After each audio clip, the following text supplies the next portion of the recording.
के लेहड़ा टोला के सत्य प्रकाश दुबे का कुनबा ही समाप्त हो गया। घर में नहीं होने की वजह से बड़ा बेटा देवेश भीड़ के आक्रोश से बच गया। वहीं छोटे अनमोल को हमलावर मृत समझ छोड़ गए, जो गोरखपुर मेडिकल कॉलेज में मौत से जंग लड़ रहा है। फिलहाल पुलिस ने देवेश को सुरक्षा प्रदान की है। सत्य प्रकाश दुबे की बड़ी बेटी शोभिता अपने घर पहुंची और घर की हालत देखकर फफक कर रो पड़ी। सीएम को याद करके बोली, योगी जी, मेरे परिवार को खत्म करने वालों का एनकाउंटर किया जाए, उन्हें जमीन में मिला दीजिए, उनका भी सर्वनाश होना चाहिए। शोभिता ने बताया कि 2014 में प्रमाण पत्र बनवाने के लिए चाचा आए थे। उस समय प्रेम के घर में ही ग्राम प्रधानी थी, धोखे से जमीन लिखवा ली गई थी। शोभिता बताती है कि 2018 में भी उसके परिवार पर हमला करने की तैयारी थी। 4 अक्टूबर को एक मुकदमे में पेशी होनी थी। इस बीच यह वारदात पूरी तरह सोची समझी चाल है। ऐसे में घटना में शामिल लोगों को सख्त से सख्त सजा मिलनी चाहिए। माता पिता खो चुके बेटे को मिली सुरक्षा, घंट बांधते रो पड़ा देवेश। फतेहपुर के लेहड़ा टोला के सत्य प्रकाश दुबे का कुनबा ही समाप्त हो गया। घर में नहीं होने की वजह से बड़ा बेटा देवेश भीड़ के आक्रोश से बच गया। वहीं छोटे अनमोल को हमलावर मृत समझ छोड़ गए, जो गोरखपुर मेडिकल कॉलेज में मौत से जंग लड़ रहा है। फिलहाल पुलिस ने देवेश को सुरक्षा प्रदान की है। मंगलवार को शहर के देवरिया रामनाथ मोहल्ले में कर्मकांड के दौरान पीपल के पेड़ पर घंट बांधने के लिए देवेश पहुंचे थे।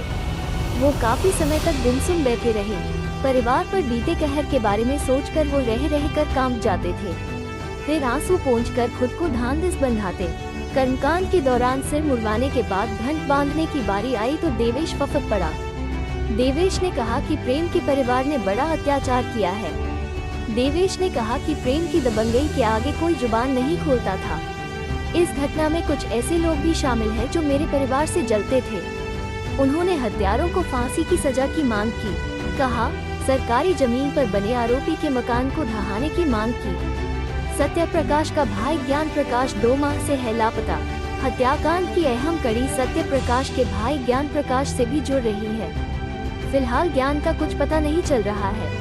बताया जाता है कि ज्ञान प्रकाश प्रेम यादव के चक्कर में पड़कर बर्बाद हो चुका है। उसकी पूरी जमीन प्रेम ने लिखवा ली थी। मंगलवार को ग्रामीणों ने बताया कि भूमि बैनामा कराने के बाद ज्ञान प्रकाश प्रेम के घर ही 24 घंटे रहता था। उसकी हैसियत नौकरों की तरह रह गई थी। गांव के लोगों ने बताया कि प्रेम की उपेक्षा से ज्ञान दुखी रहता था। इसी बीच 2 माह पहले वो गायब हो गया। इसको लेकर भी गाँव में चर्चा हो रही है। कुछ लोगों ने ज्ञान प्रकाश की गुमशुदगी की भी जांच कराने की मांग की है। फतेहपुर नरसंहार स्वतंत्रता संग्राम सेनानी के आरोपी परिजन फरार। रुद्रपुर के फतेहपुर के लेहड़ा में हुए नरसंहार में स्वतंत्रता संग्राम सेनानी स्व बृत नारायण उर्फ चुम्मन दुबे के परिजन भी आरोपी बनाए गए हैं। चुम्मन दुबे का परिवार खामपार के केहुनिया गाँव में कई सालों से रहता है।